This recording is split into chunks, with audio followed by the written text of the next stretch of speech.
Morning everyone. Still early in the morning. So yesterday we went down to take some more clothes down to Moria because winter's coming in, and we're very frightened of this winter because it seems like the certain agencies are not going to winterize, which they haven't done in the past anyway. But so 3 times this week we've been down. The other day when I went down, we were driving because we were delivering to Moria. Fabian, at One Happy Fabian family, wanted a load of clothes, and people in Pipka wanted some clothes. So when we were driving from Moria to One Happy Family, we found a family walking on the road. So we 3 children, and we thought a mother and father, but it wasn't a mother. It was the guy's niece. It turned out to be. Anyway, we picked them up and we drove them to One Happy Family, which is a long old walk anyway. Anyway, yesterday when we went down, we took a load more clothes down to Moria, and believe me, the situation in Moria is really bad. There's so many people in there. I don't know how many, but there's a lot of people in there, and the help inside is next to nothing. Some of the stories I hear coming out is just so disgusting what's going on in there regarding aid agencies and things, and the lack of help for people, especially sick people. It's really bloody disgusting. Anyway, yesterday we went down, we delivered a load more clothes to Moria. Then we took some more to Fabian, some jumpers for men as he wanted. And we had stuff for Pipka yesterday as well. Anyway, again, surprise, surprise, we met the family. This time they were going into Mytilene. When we came out of One Happy Family, they were there. We picked them up there. Anyway, they wanted to take the 3 children to the play area. And we had the lawyer to see because of things going on with us regarding the Hope Centre and some of the abuses that are coming in. So we said, okay, we'll drop you off, and we showed them where the play area was. It was really nice of them to take the children. It's a long walk from Moria into Mytilene. It's just for the children to have some swings, but there's nothing in Moria for them. And I've been told there's 260, someone said, children inside Moria. This is a prison camp with a razor wire. And there's no facilities for them in there at all, which is absolutely disgusting again. Especially with the amount of money that's come in on the last few years to the island and everything else, and the amount of money the aid agencies have taken, and you have no facilities at all for the children inside Moria, and they shouldn't be in there anyway. They shouldn't be in that situation. The situation there is very desperate. People have been in there. I mean, I'm speaking to some Nepalese. They've been in there 2 years. And there's so many people, different nationalities. The tensions are really tight and everything else, and they're treated like animals in there. The other week when I went down, there was UNHCR taking a crowd of UNHCR new people in there. It's like go and watch the animals. And then the other day, someone met some people on the plane coming in, and it was a group of Americans again. They said they're working with the UNHCR and they're going to see Moria. This is disgusting. These are human beings. They're not animals. Anyway, we picked the family up. We took them to the park. We went to see the lawyer. We'll go on about the lawyer thing in a minute. Anyway, we told the family to wait there. Obviously, they don't have much. A Syrian family. So, and we'd buy them a Gira pita or something, So when we finished the lawyer, we went there. We picked them up. We went and we sat in Damask. Damask is a fantastic little restaurant. And we met Omar in there, the Refugees for Refugees. Omar was a refugee himself, and now he has an NGO. And he was interpreting between the family and us, and believe me, there was a lot of tears. Even me, I was bawling up as well. The guy's wife was killed in a bomb attack in Aleppo. They're from Aleppo. His niece that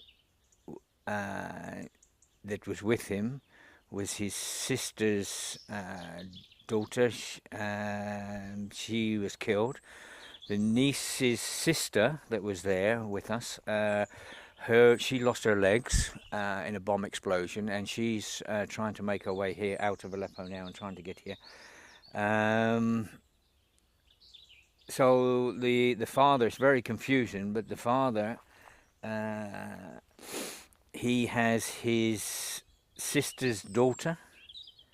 He has two sons of his own. These are young children, and he has his niece. He's looking after her. I would say his niece is maybe 20, maybe.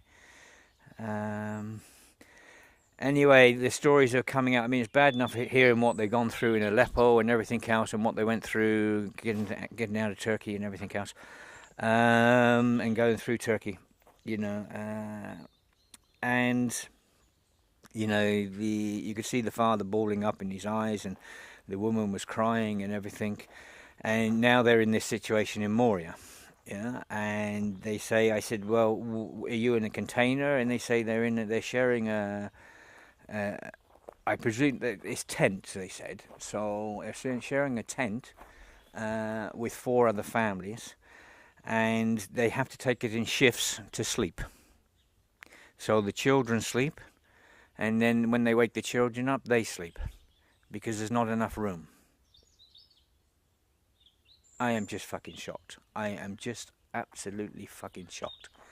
We are in Europe. The abuses going on here within Europe is fucking disgusting. Yeah? I said before, even in the war, people got wooden huts and they got fires. Here they're having to share tents.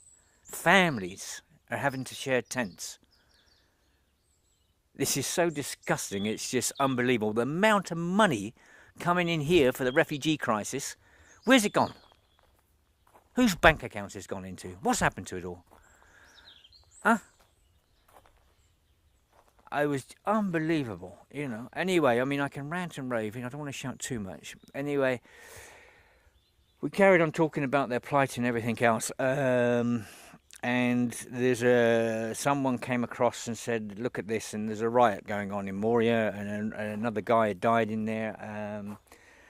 So anyway, the tensions are high in there anyway. There's so many people in there, it is on boiling point there. So anyway, the young girl, she overhears and she sees the video and she starts crying. She doesn't want to go back to Moria, and then the niece starts crying. And anyway, they went to the toilet and the niece took the 2 children with the toilet to wipe their eyes and everything, and the father's there and he's telling us stuff he didn't want to tell us in front of the children, and believe me, it blew me away. And where I feel guilty, I'm a European within Europe, and this is happening to people within Europe, and these disgusting fucking governments and aid agencies make me sick. They absolutely make me sick. What is happening here is so disgusting, it's unbelievable. Europe is meant to be a civilized place. Yeah, and it's just fucking blown me away what's going on here.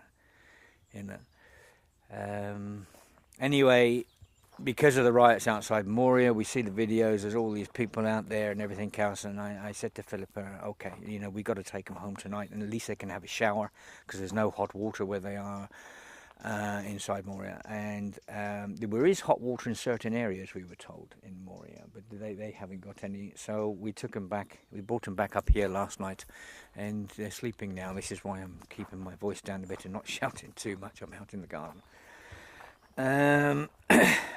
Anyway, we got here, we arrived here, it's dark and everything, so we found them some pajamas and stuff in the boxes and everything else. We gave them all a shower and something to eat, some fruit and stuff. And we put some Arabic cartoons on the TV for the children to sit there and watch. And it was very special. Anyway, after the cartoons and then the children are ready, they said they're ready to go to bed. They need some sleep. The father said, but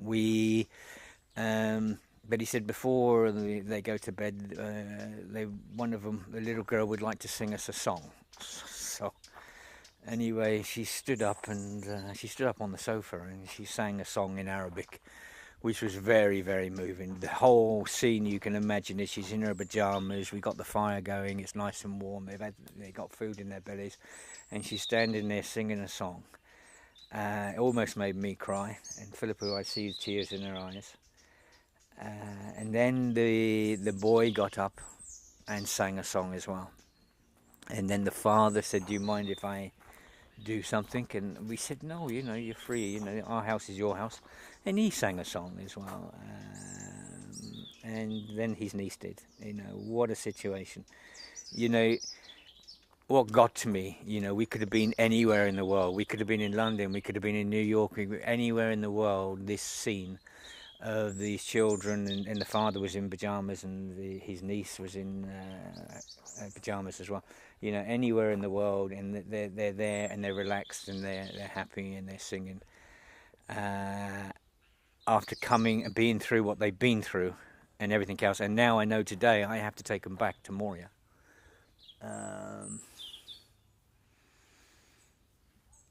It's just fucking unbelievable how these people are suffering. It's just, Jesus. I don't know how we stop this. I really don't know how we stop this. It's just so unbelievable and so disgusting. It's just beyond me. Yeah, and this is just one family of many families in Moria. The fighting down there because of the tensions and everything else, and these children, they're so traumatized because they come out of war zones and everything. And the abuses from the governments and what's going on out here in the bay, the towbacks and things like this is just fucking unreal. This shouldn't happen. These are people coming out of war zones. God, they did have a right at one time. Refugee status, but now, even that's been destroyed by these European Commission and these heads of state. What the hell has gone wrong within Europe? What the hell has gone wrong with the world? These are human beings.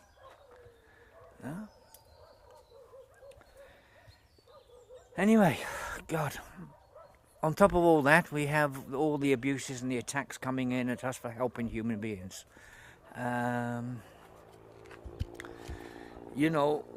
We're being attacked still. In January this year, we went to the chief prosecutor. Right, there's a fishing boat out there.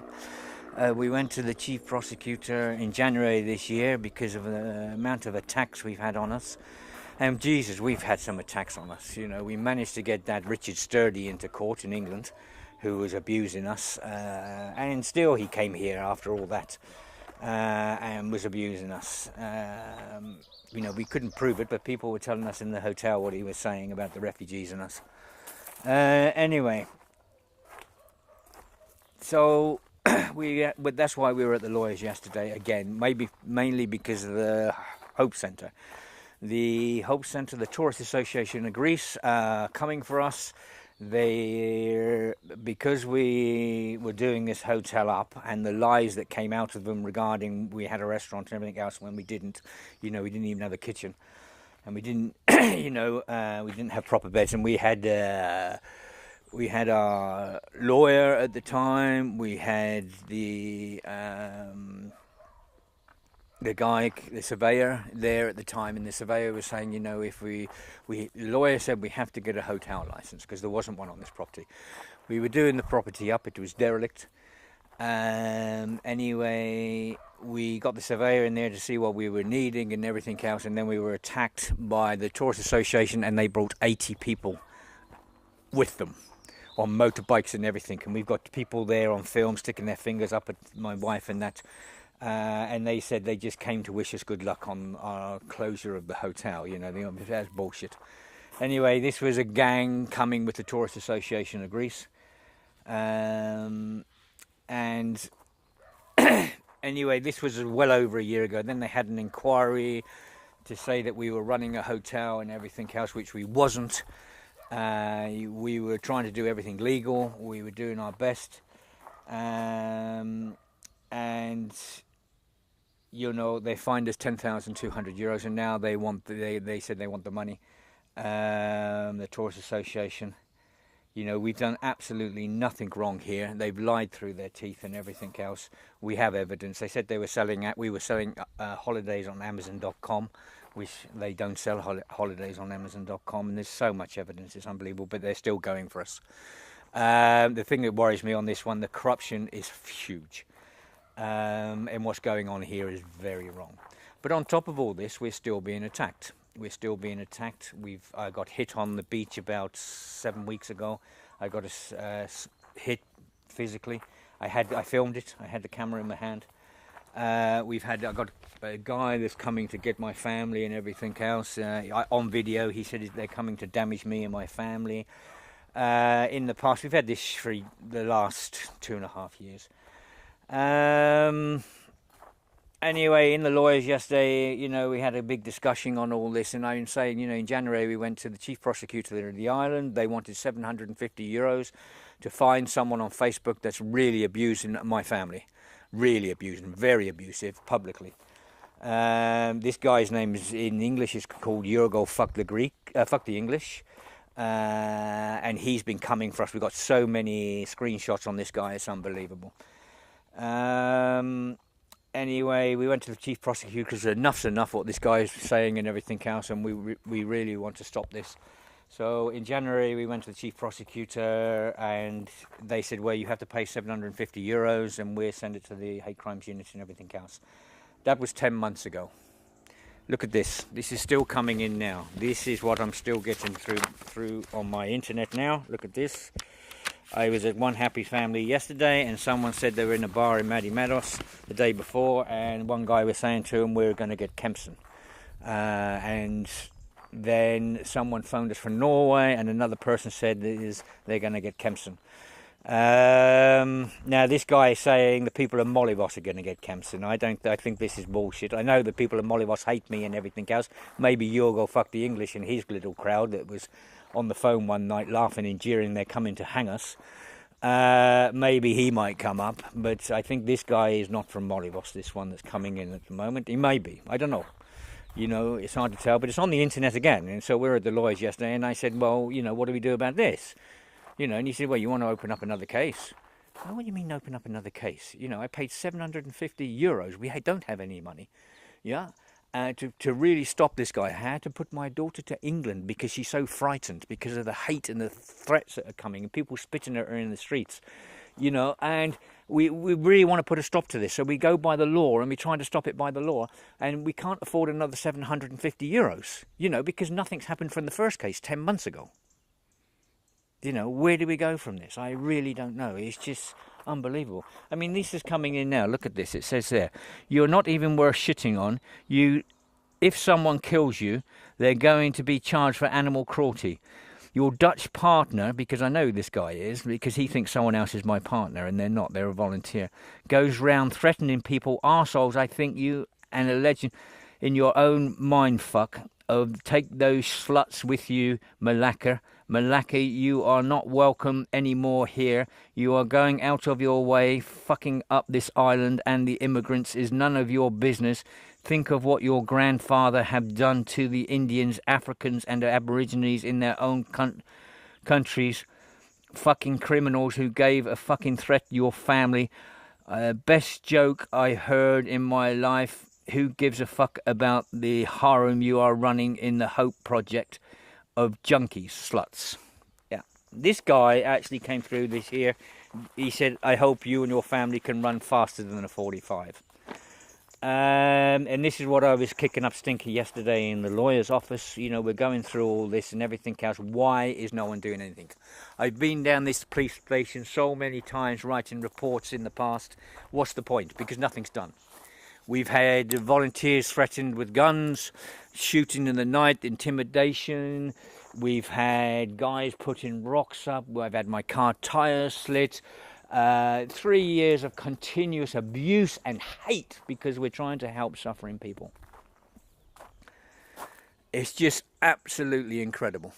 Absolutely incredible. You know, and then you see what I see yesterday with this family. I see it all the time. I mean, I'm so sick of the abuses from the authorities, not just the Greek authorities. Mainly this is coming out of Europe, towards human beings really suffering. They're refugees coming out of war zones and stuff, and they have to suffer when they get here to Europe. It is just, it's criminal. It's criminal. And one day, I really hope these people in charge that are doing this, these heads of states and that, they're responsible for everything going on here. They're responsible for people dying in Moria in January of cold and everything else because they're living in tents. And there's people living in tents now. And we've got people in Moria now actually living on concrete. They have one blanket underneath them and one blanket on top of them. And winter's coming in. It's cold now. Oh. Anyway, you know, I really don't know what we do. I said to the lawyer yesterday, where's the Greek justice? Where's the Greek justice system? Yeah, I know if I threatened someone, they would arrest me immediately. But I can be threatened by loads of people. I can have murder threats on me, everything. It's not a problem. They can come and hang me from it. It's not a problem. You know, when we went to the police station, when they phoned us and they said they're coming up and they're all laughing in the background saying we're going to come and hang you from the trees. You and your wife were hanging you from the olive trees. We rushed down to the police station and he told us to go away and come back in the morning. So we had to come back here and barricade ourselves in and protect ourselves.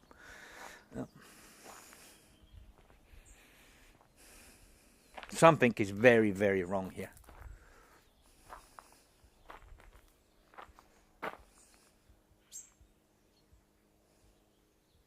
Okay, that's it. All the best, everyone. Bye.